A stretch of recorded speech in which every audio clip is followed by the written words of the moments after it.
All right, so I have this interesting thing on my bench and I figured I'd show you. Um, some friend brought me this electric unicycle, which is basically a big motor, battery, and self-balancing wheel that you'll stand on these pegs here on either side.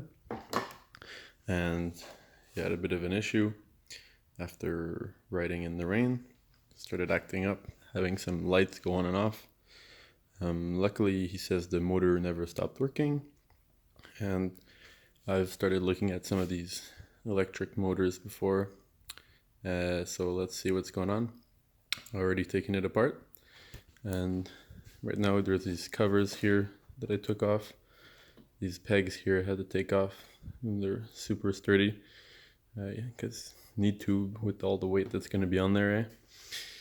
And once you open this cover, you'll see there's not much in there actually. So big battery here. This is a 100-volt system, and you have a control board over here. All the wires are unplugged now. So you have a 3-phase motor here with some hall sensor plugs going into this driver board, which is taken apart. And you have a bit of a power supply here to power all the lights and speakers and whatnot.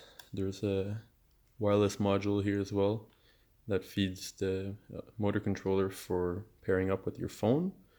I think it's to like lock the wheel and play with the settings and such. And I don't have access to that now, but I don't need to look at it. Kind of a neat device, has some telescoping arms here.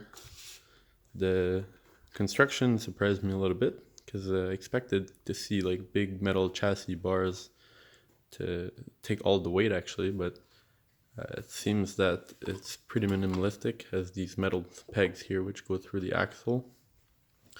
Otherwise this is all plastic shell. There's also another battery like this on the other side. That's pretty much the only thing there is there. Keep it balanced.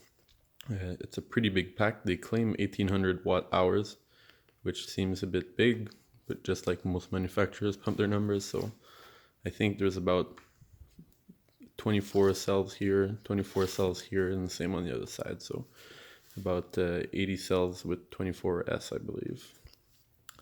So this is less complicated than I expected actually, because if you take out this, which is just a smart power supply, the only thing that's like working hard here is this motor driver. So takes a direct feed from the battery, 100 volts, and then under here there's actually all the MOSFETs. So these are huge MOSFETs rated for 300 amps each, and there's 12 of them for a 3-phase motor, so there's going to be some paired up for more power, losing screws.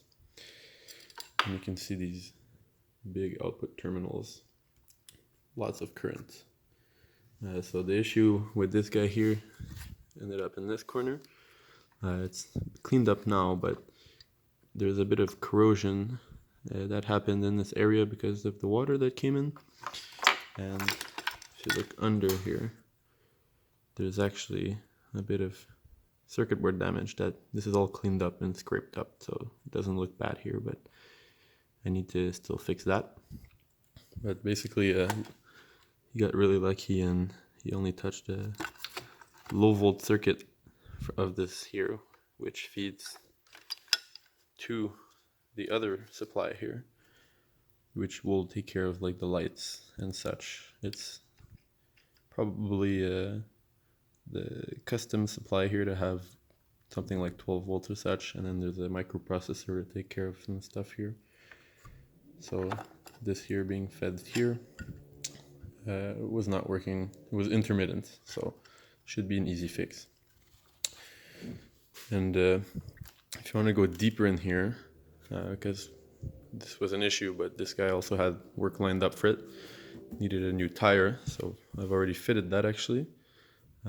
But that's a lot of work because you actually need to split the whole case here disconnect these whole electronics that wouldn't otherwise go through, just so you can open up access to the tire. So it makes it very inconvenient for flat repairs or even tire replacements, or actually even trying to inflate the tire because it's super tight in here. So this is actually I think it's a scooter motor. It's actually like certified for road use, legal road use in the States and Canada. The original tire was more of like a bike tire. This should work fine though. And there is actually an air chamber in here, air tube. So actually quite simple device considering it looks super sci-fi and futuristic. It's actually just a motor controller with a microprocessor and some Bluetooth controller that does all this balancing and software. So quite a neat device. I'm not sure I would personally spend about 3 or 4 grand on something like this, but you can see there's a lot of expensive components in here. The battery pack, this 2500 watt motor, this very high power driver. There's some expensive bits, so even if it has like a plastic frame, it's still going to be quite expensive to make with these batteries. So that's about it to show you this unicycle wheel. If you have any questions, let me know. I'll try to answer them, but this was my first teardown of one of these things. Maybe not the last, we'll see. It seems that there's not that many people that are willing to do work on here. And I quite understand actually, because 100 volts high power, many amps, very near proximities, and rat's nest of wiring. So I'll have fun putting this back together. Alright, enjoy, and check out the next videos that'll come, probably some other teardowns or repairs similar to this. Enjoy.